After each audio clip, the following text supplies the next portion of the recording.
Good afternoon, everybody. Today I'm going to be making 100% whole wheat bread. I make a lot of bread when I make it because I figure if you're going to bother, you might as well just do a whole bunch. This recipe makes 8 loaves and it freezes quite nicely. I have done that. And it's a really nice, simple recipe. So first thing you're going to do is get the liquid ingredients ready, and these are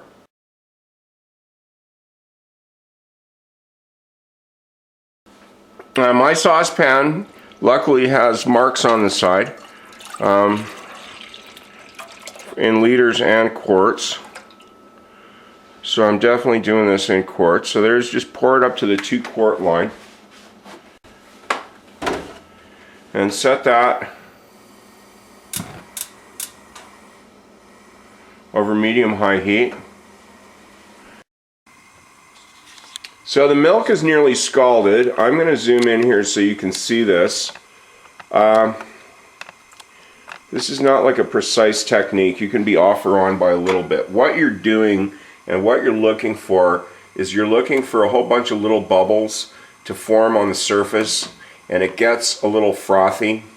And when you stir it with a spoon, I'm using a plastic one here, you can use wood. I'm saving my wood to actually make the bread with. You can start to see a little bit of steam coming off the top. It is not actually boiling, because if it does come to a boil, it's going to boil over right now. Okay, but you can see little bubbles and froth, and when that happens, just turn the heat off right away. Okay, and then take it off the heat. So you want the milk to cool off fairly rapidly, and one of the ways you do that is dissolve the other ingredients into it that go into the wet stuff. So first put in the salt, so it's 2 tablespoons.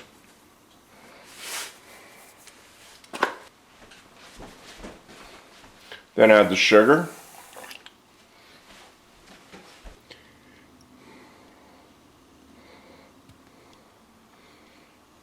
Next, the molasses. I always use high quality molasses for this. The little bit of difference in price between cooking grade and fancy is really not worth the saving. The taste is much, much better with this. Give that a bit of a stir.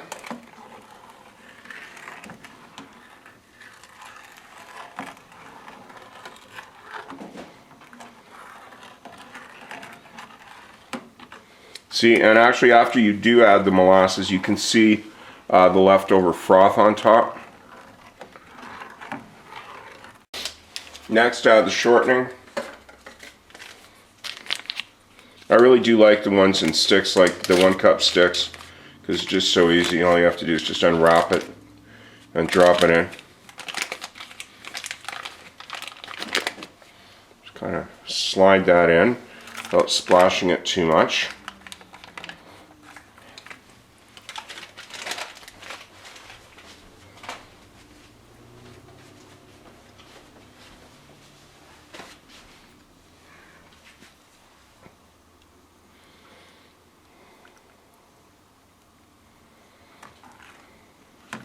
And the shortening melting into the wet ingredients also helps to bring the temperature down quicker. Because if you mix the wet into the dry too quickly, it's going to kill the yeast. So I'll just let this dissolve here. When your stick of shortening has melted down or been reduced to just like a little bit left, what you're going to do next is get your yeast mixture ready.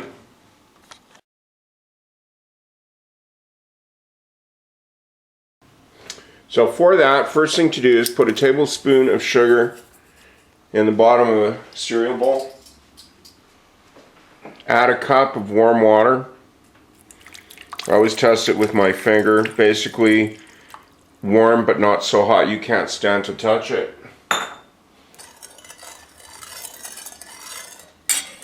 Stir that up a bit, then sprinkle the yeast on top.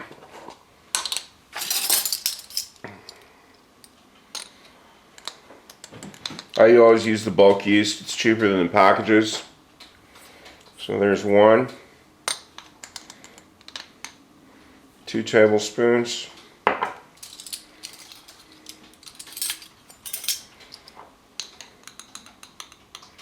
Then 1 1.5 teaspoons.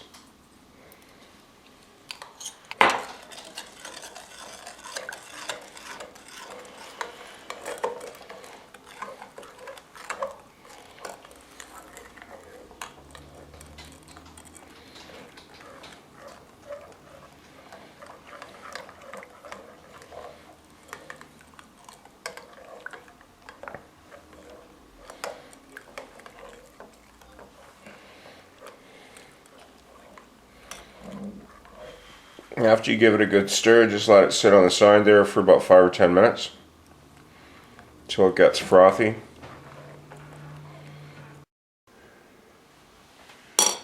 So as you can see, after about 5-10 minutes, the yeast is nice and frothy. The shortening is completely melted.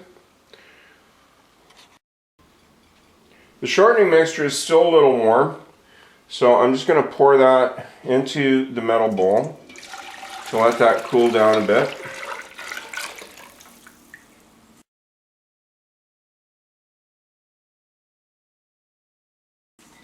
Now the recipe calls for 20 cups of flour, give or take, depending on your altitude and humidity. First thing I'm going to do is mix in 8 cups.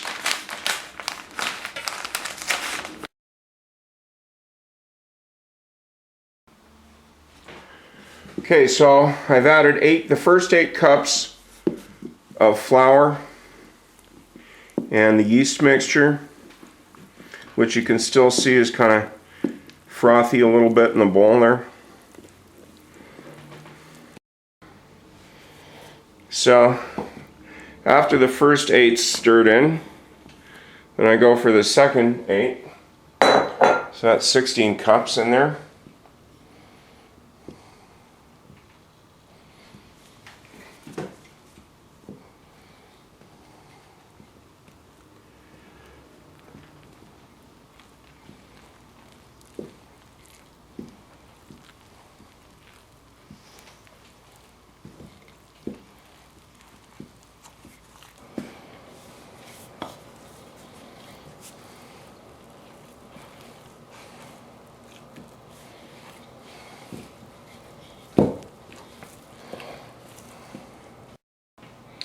Now, I've got most of the flour stirred in. This is a real kind of mucky recipe. You're not going to have to knead it too much, thankfully. And what I've done, there you go, behind, there's the 4 cups, obviously on a very clean counter. Just move the cup out of the way. Now turn that out.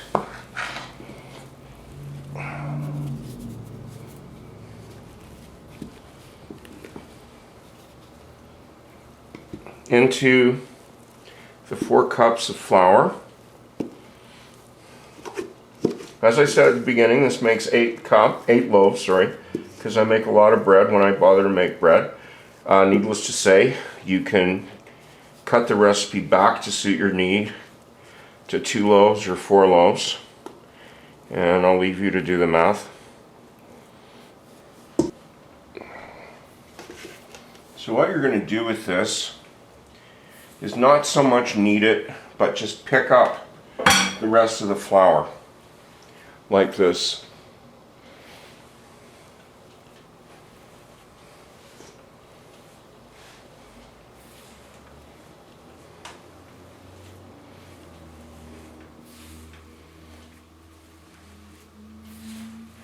It's a very moist dough, but the shortening content helps it not to be too sticky, even with the molasses in it.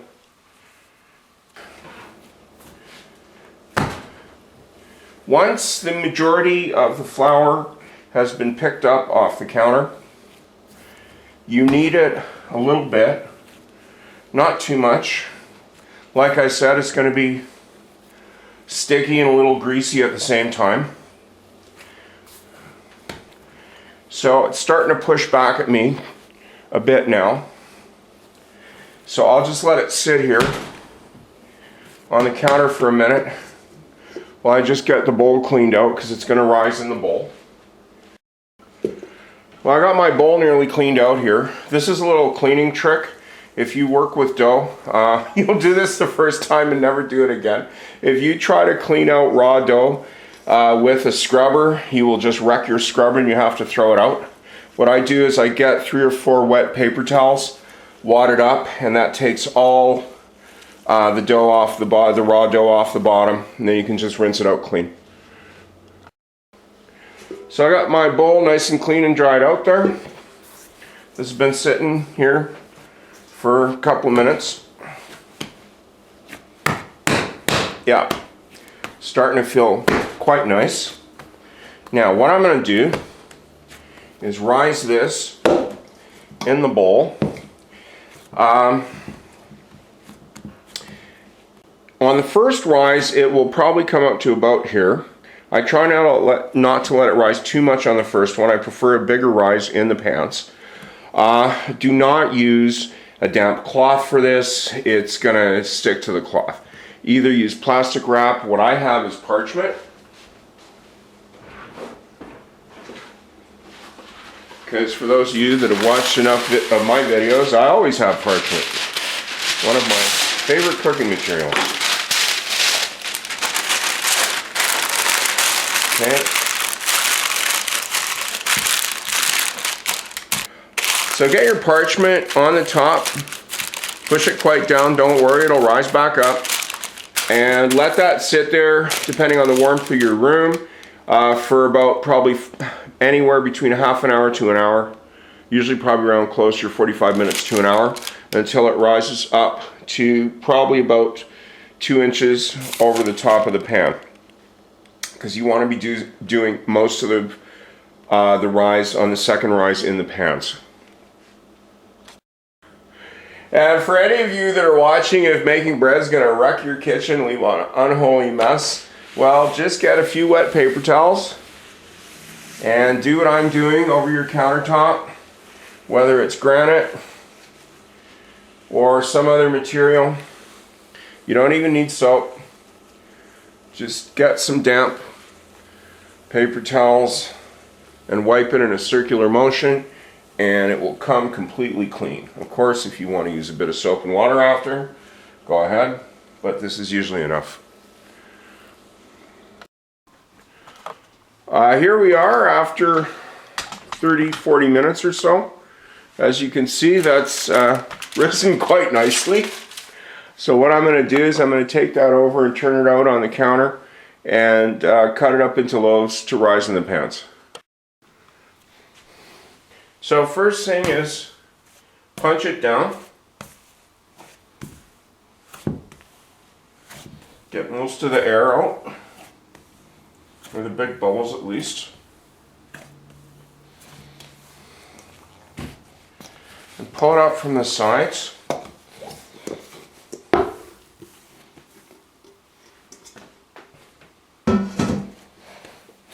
Now, unless you want to get a kitchen scale out, you're just going to eyeball the loaves here. I do this on a cutting board because I don't want to cut up my counter. So that looks like, yeah, it looks good. Half is 4 loaves.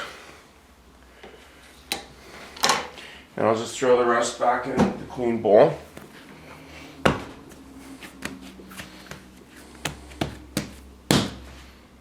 Two loaves.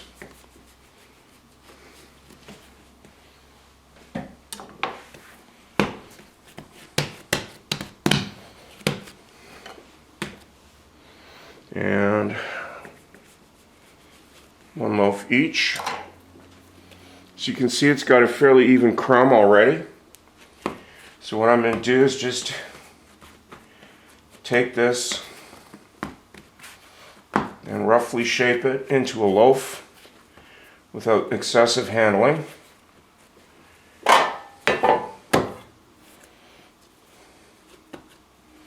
Press that down in the pan and just leave these to rise till they're looking good.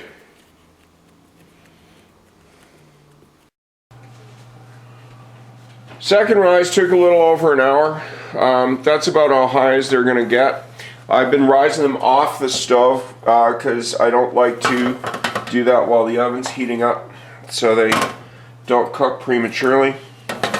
So anyways, there, let me get out here. I got all 8 of them ready to go. The oven is preheated to 375 degrees Fahrenheit, and they're going to bake for 40 minutes.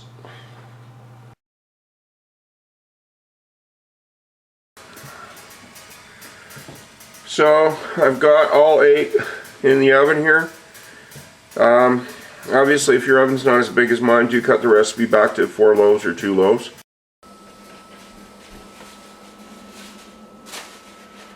So it's 40 minutes. Let's pull this out a bit. Just grab one.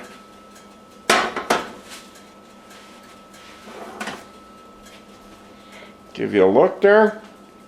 It's looking pretty nice. I'll get the rest out. Yeah, so there's all the bread out of the oven. And I'll just pop one out over on the board and slice it for you. This is a nice dense bread that actually will cut straight out of the oven if you like really fresh bread.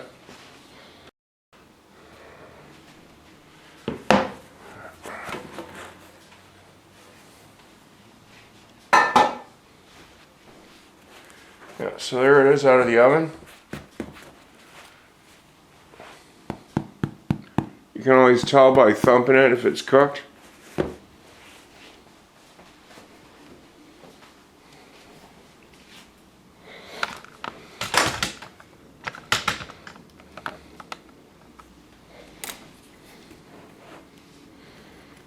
So I'll cut off a couple of slices here.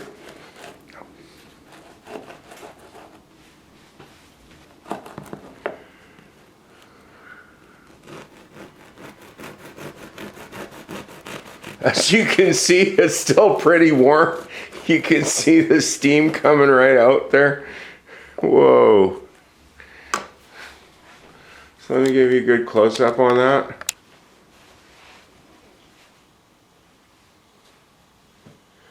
So there's my 100% whole wheat bread, fresh out of the oven. And I do hope you try this one and like it, because it's really good and it's good for you too. Thanks for watching. I'll see you again.